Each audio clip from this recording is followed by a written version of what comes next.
We have a special guest in the studios this evening. Joining us this evening, U.S. Senator Mike Crapo has been kind enough to take some time and just kind of chit-chat with a little bit about, you've been going around Idaho talking to some of the voters and constituents.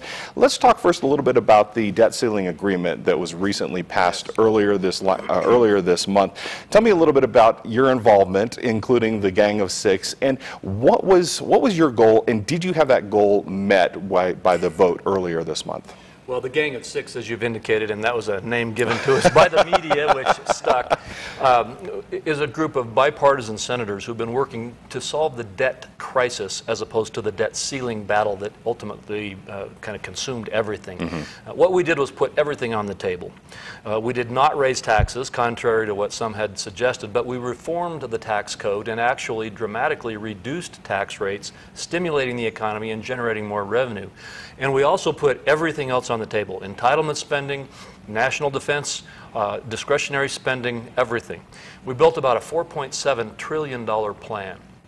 And what ultimately came out was only about a $2 to $2.5 trillion plan, but there's still a process in place for Congress to do more. So I'm hopeful that we'll get there.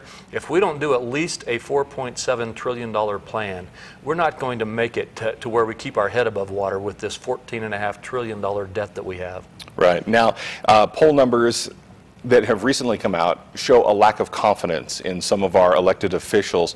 As you've been going around eastern Idaho yesterday and today, what have they been saying to you, and what have you been saying to them? Well, first of all, people are, I was going to say frustrated, but the word is probably furious. They can't understand why Congress continues to try to spend through this and not control its spending, and why there's this continuous talk about raising taxes at a time when the economy cannot stand that. And I agree with them. The bottom line is that the proposals that I've been working on, the Gang of Six proposal, would cut taxes, and it would grow the economy, and it would control the spending in Washington, and that's what people want.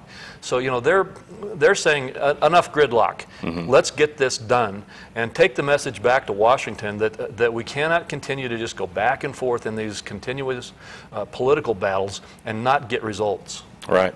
Now, you played, as we mentioned, the Gang of Six, a key role. Tell me a little bit about how that came about and how you found people across the aisle who would work with you.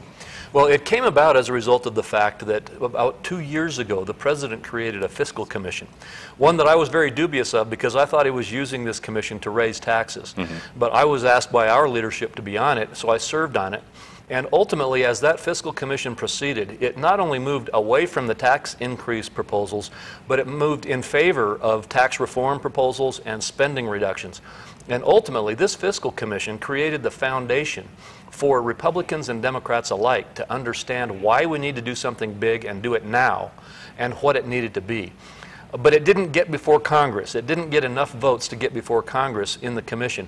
And so 6 of us were asked by about 30 or 40 of our colleagues in the Senate to take that work product and try to move it into a position that it could be voted on in the Senate. And that's how the Gang of Six ultimately started. Okay, Senator Mike Crapo, we have a few more questions for you, and we'll ask them after the break.